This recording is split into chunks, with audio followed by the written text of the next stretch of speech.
The night was heavy, filled with the weight of coming sorrow. In the Garden of Gethsemane, Jesus prayed, his heart burdened. He knew what was coming. He knew the cup of suffering awaited him. His disciples, weary, slept nearby, unaware of the darkness closing in. A hush fell over the garden, broken only by Jesus' whispered pleas. "Father," he cried, "if you are willing, take this cup from me." But even in his agony, his words echoed with surrender. "Yet not my will, but yours be done." In the stillness of the night, a betrayer lurked in the shadows, his intentions hidden beneath a cloak of secrecy. The city of Jerusalem slept, unaware of the storm about to break. Judas, once a trusted friend and companion, approached quietly, his footsteps careful and deliberate. He greeted Jesus with a kiss, a gesture meant for love, now twisted into a symbol of betrayal. That kiss was the signal, a silent message that cut deeper than any blade. Roman soldiers materialized from the darkness, their armor glinting coldly in the pale moonlight, ready to strike. They seized Jesus without mercy, binding his hands tightly. Their actions were harsh and brutal, echoing through the night. The disciples, startled from their sleep, watched in shock and fear, powerless against the armed mob. In a moment of panic and confusion, Peter drew his sword, desperate to defend his teacher. But Jesus, calm and resolute, intervened before violence could erupt. "Put your sword away," he instructed Peter gently. "Shall I not drink the cup the Father has given me?" His words carried acceptance even in the face of betrayal. Bound and humiliated, Jesus was led away by his captors, the flickering torches casting long shadows on the ancient streets. The night was heavy with sorrow, as the weight of betrayal settled over all who witnessed it. Jesus stood before the Sanhedrin, the Jewish council, falsely accused of crimes he did not commit. The air was thick with tension, as the fate of an innocent man hung in the balance. Their faces were twisted with hatred, their words dripping with venom and accusation. The council, blinded by fear and pride, refused to see the truth standing before them. They sought to silence him, to extinguish the light he brought into the world. But Jesus remained steadfast, his silence speaking volumes, radiating a quiet strength and unwavering resolve. He knew their hearts were hardened, their minds closed to the truth. No argument or miracle would sway them from their chosen path. From there he was brought before Pontius Pilate, the Roman governor. Pilate, though finding no fault in Jesus, was caught between justice and the demands of the people and ultimately bowed to the pressure of the crowd. He presented them with a choice: Jesus, the innocent teacher, or Barabbas, a known criminal and rebel.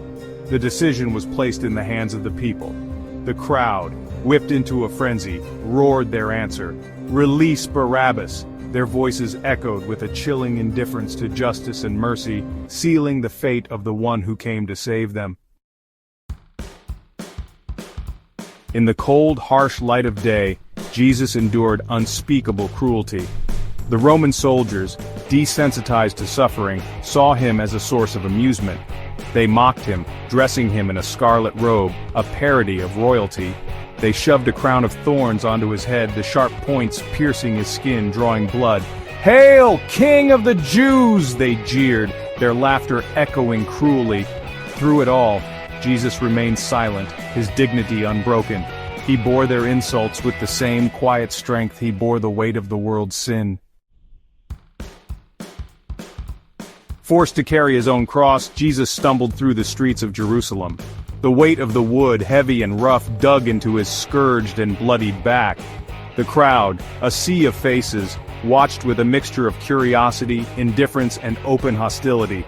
Among them, a few brave souls reached out, offering him a cup of water, a moment of compassion in a torrent of hate. Veronica, moved by his suffering, gently wiped his face with her veil, his image miraculously imprinted upon it. Each step was a testament to his love, his unwavering commitment to fulfill his Father's will. At Golgotha, the place of the skull, Roman soldiers carried out their grim duty, nailing Jesus to the cross with cold efficiency. The weight of the moment hung heavy in the air, as onlookers watched in horror and disbelief. The sound of hammer against wood echoed through the air, a brutal symphony of pain and finality. Each strike was a reminder of the suffering being inflicted, resonating across the hillside and into the hearts of those present. As they hoisted the cross upright, his body sagged under its weight, his breath coming in ragged gasps. The crowd fell silent, witnessing the agony etched across his face, the reality of crucifixion laid bare before them. Yet, even in his agony, words of forgiveness flowed from his lips. Despite the torment, he looked upon his executioners and the crowd with compassion, choosing mercy over anger. "Father, forgive them," he cried, his voice trembling but resolute, "for they do not know what they are doing." In that moment, forgiveness triumphed over suffering. To the criminal crucified beside him, who repented in his final moments, Jesus offered words of hope and assurance. "Today you will be with me in paradise." Even in death he extended grace. And to his mother Mary, watching in anguish as her son suffered, he entrusted her to the care of his beloved disciple John, ensuring she would not be alone in her grief.